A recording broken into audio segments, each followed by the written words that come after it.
Imagine walking through the Texas countryside at sunrise and finding something impossible. An area that should be crawling with feral hogs is suddenly empty. No tracks, no rooting damage, no sounders moving through the brush. Just silence. For years, these animals had spread across the American South like a biological invasion nobody could stop. They destroyed crops, tore apart neighborhoods, contaminated water supplies, and caused billions of dollars in damage. Their numbers seemed unstoppable. Then, in several states, something strange began to happen. Entire groups started disappearing. Wildlife officials were confused. Hunters had no answers. Traps sat untouched. Nobody could explain where thousands of feral hogs were going. What researchers eventually discovered, deep in the Texas wilderness, would completely change the way America fights one of its most destructive invasive species. And the real shock wasn't what was killing them. It was the fact that we had spent decades trying to eliminate it. Feral hogs are often called the most destructive invasive animal in the United States. But the story starts more than 500 years ago. In the 1500s, Spanish explorers brought domestic pigs to North America. The animals were released along parts of the Gulf Coast as a future food source for passing expeditions. At the time, it seemed practical. The pigs could survive on their own, reproduce quickly, and provide fresh meat whenever ships returned.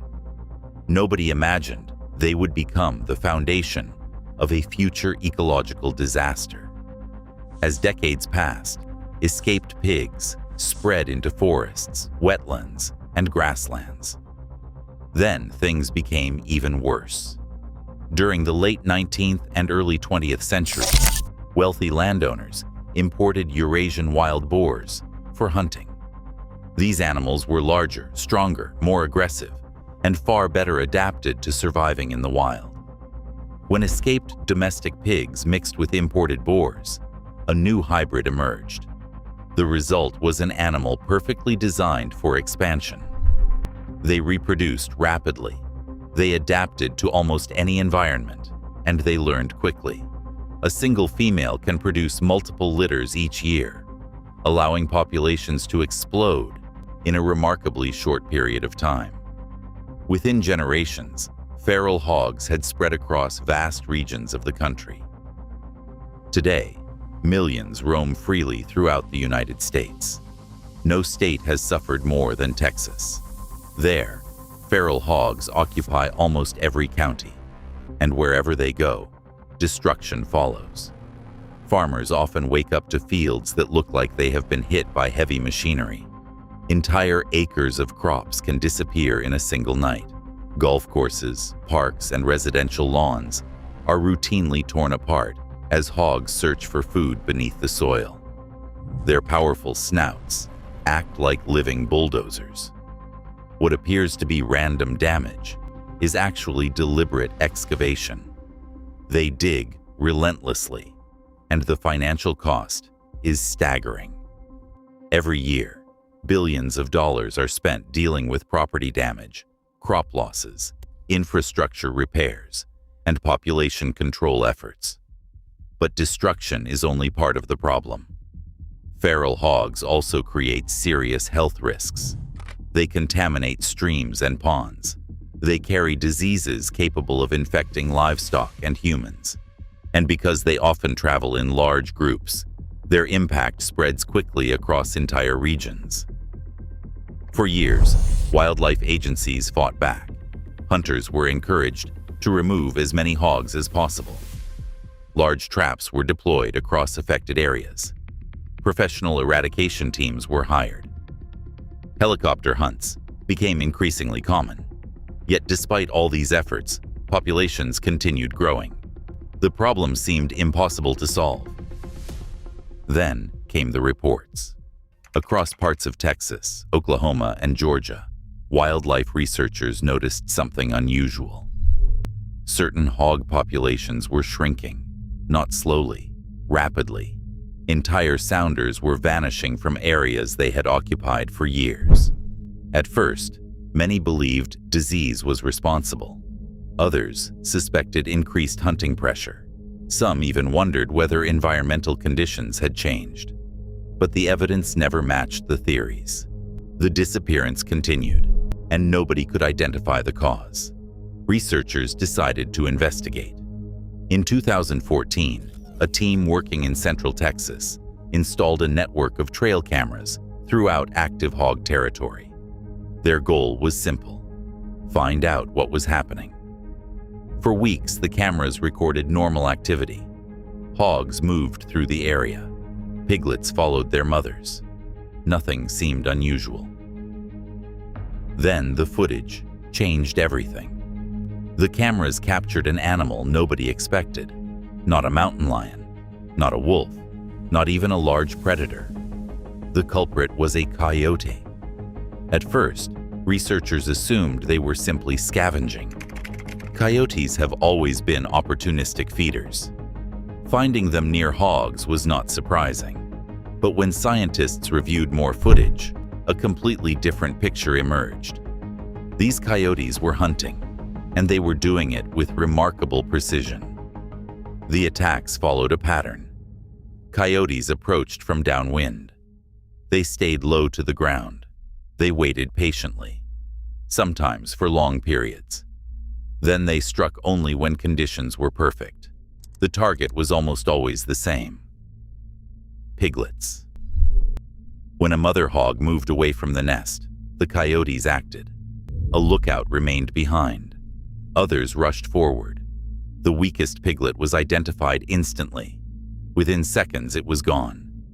The entire operation often lasted less than 5 seconds. By the time the mother returned, the attackers had vanished. Researchers continued collecting footage. What they found became even more surprising. The coyotes appeared to be learning. Groups adjusted their tactics. They changed approach routes. They waited for specific opportunities. Some seemed to rehearse attacks before committing. This was not random behavior. It was organized. And it was effective. Laboratory testing soon confirmed the observations.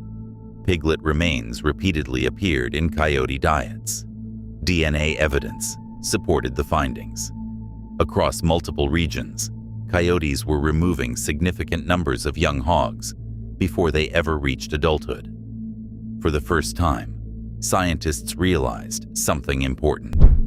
Nature had developed its own solution. Coyotes were acting as a population control mechanism, not by targeting large adults, but by reducing future generations. The effect was substantial. In several areas, piglet survival rates dropped dramatically. Fewer piglets meant fewer breeding adults, and fewer breeding adults meant slower population growth. The implications were enormous.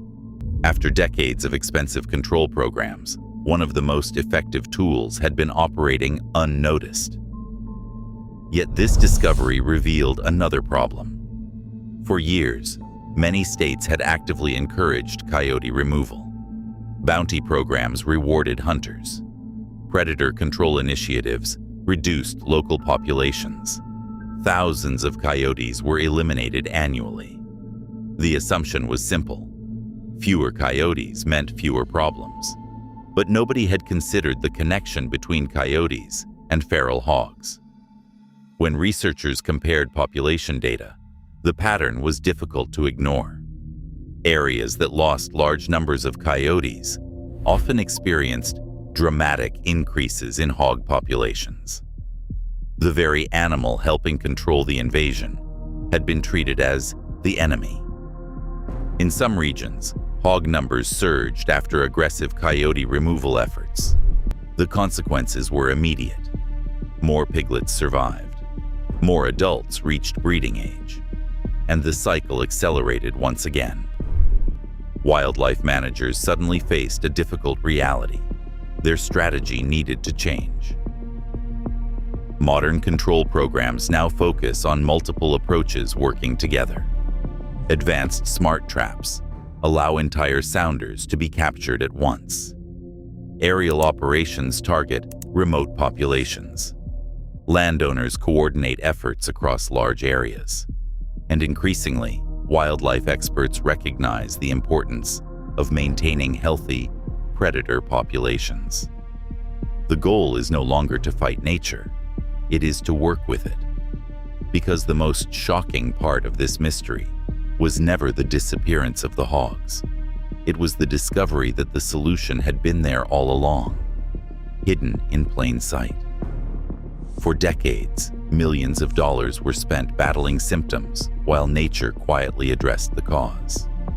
The coyotes were never trying to save farms. They were never trying to protect ecosystems.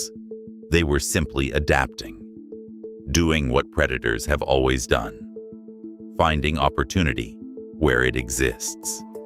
Yet that adaptation may have become one of the most important defenses against America's feral hog crisis. And it raises a much larger question. How many other environmental problems already have natural solutions that we're too busy fighting to recognize? Because somewhere tonight, in the darkness beyond a Texas fence line, another coyote pack is moving silently through the brush. And by sunrise, another group of piglets may simply be gone. Thanks for watching. Don't forget to subscribe for more history mysteries.